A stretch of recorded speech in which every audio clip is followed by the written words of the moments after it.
कानून और सुविधा किसी को देना चाहिए था तो वो सुविधा अमीरी और गरीबी के हिसाब से होना चाहिए था, ना कि जात के हिसाब से होना चाहिए था। अपने राजनीतिक स्वार्थ को सिद्ध करने के लिए इस देश को जातियों में बांटने का प्रयास किया। आज भी गांव का गरीब दलित गोबर और मिट्टी में बैठा हुआ है। सर्वेश पांडे जिंदाबाद, सर्वेश पांडे जिंदाबाद, सर्वेश पांडे जिंदाबाद। स्वर्ण आर्मी उधमपुर द्वारा आज जिब्थाती इलाके के कैम्बलडंगा गांव में एक भव्य कार्यक्रम का आयोजन किया गया। इस कार्यक्रम में राष्ट्रीय अध्यक्ष श्रीमान सर्वेश पांडे जी का विशेष रूप से रहना हुआ। वहीं अपने भाषण में उन्होंने कहा कि हमें समाज को जागरूक करते हुए बताना होगा कि आरक्षण जो है वो जाति के आधार पर ना होते हुए गरीबी के आधार पर होना चाहिए।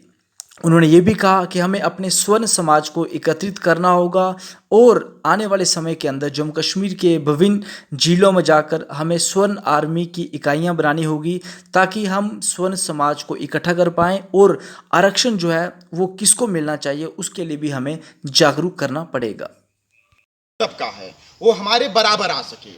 जो गरीब दलित बेचारे हैं, जो पिछड़े हैं, जिनका शोषण हुआ है, वो भी आर्थिक रूप से सामाजिक रूप से हमारे बराबर आ सकें। लेकिन दुर्भाग्य है इस देश का, जो आरक्षण गरीब दलितों के लिए उद्धार के लिए दिया गया था वो सिर्फ चंद दलितों तक ही सिमट करके रह गया।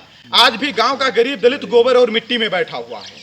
आज का गांव का गरीब दलित जो है गोबर और मिट्टी में बैठा हुआ। मैं जिस गांव से आता हूं उस गांव में 50% अपर कास्ट के लोग और 50% दलित समाज के लोग हैं, लेकिन 50% दलित में एक भी दलित को नौकरी नहीं मिली है। एक भी दलित 75 साल से नौकरी नहीं पाया है। पंचायत चुनाव में सरपंच के जो सीट पर आरक्षित कोटे से एक बार सरपंच बना है वही लगातार सरपंच बनता जा रहा है। दोबारा किसी दूसरे व्यक्ति को मौका नहीं मिल रहा है क्योंकि व्यवस्था यहां पर जाति के आधार पर है।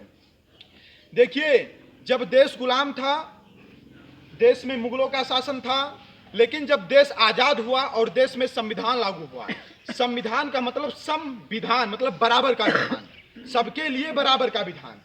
लेकिन इस देश के नेताओं ने अपने राजनीतिक तुष्टीकरण के लिए, अपने राजनीतिक स्वार्थ को सिद्ध करने के लिए इस देश को जातियों में बांटने का प्रयास किया। इस देश को लोगों को आपस में लड़ाने का काम किया।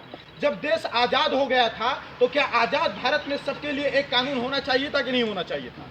होना चाहिए। जब देश आजाद हो गया, देश हमारा अंग्रेजों की गुलामी से मुक्त हो गया, क्या आजाद भारत में एक कानून होना चाहिए था कि नहीं होना चाहिए था? होना चाहिए था। अगर कानून और सुविधा किसी को देना चाहिए था तो वो सुविधा अमीरी और गरीबी के हिसाब से होना चाहिए था, ना कि जात के हिसाब से होना चाहिए था।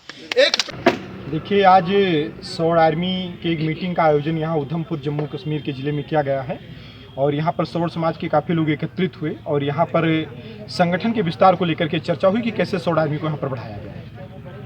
तो आरक्षण को लेकर स्वर्ण आर्मी का क्या स्टैंड है? हमारी मांग है कि इस देश में आरक्षण अगर सरकार को देना है तो गरीबों को दे, ना कि किसी जाति को दे। जातिगत आरक्षण के हम लोग खिलाफ हैं। अगर आरक्षण देना भी है तो आर्थिक रूप से जो लोग पिछड़े हो, किसी भी जाति के हों, उनको दे। तो आने वाले समय के अंदर स्वर्ण आर्मी जम्मू कश्मीर के अंदर अपने आप को कैसे और आगे बढ़ाना है, उसके लिए क्या योजना रहेगी? हम लगातार हर जिले में, हर तहसील में, हर ब्लॉक में बैठक करेंगे, मीटिंग करेंगे, लगातार पोस्टर बैनर के माध्यम से स्वर्ण समाज को जोड़ने और जगाने का काम करेंगे।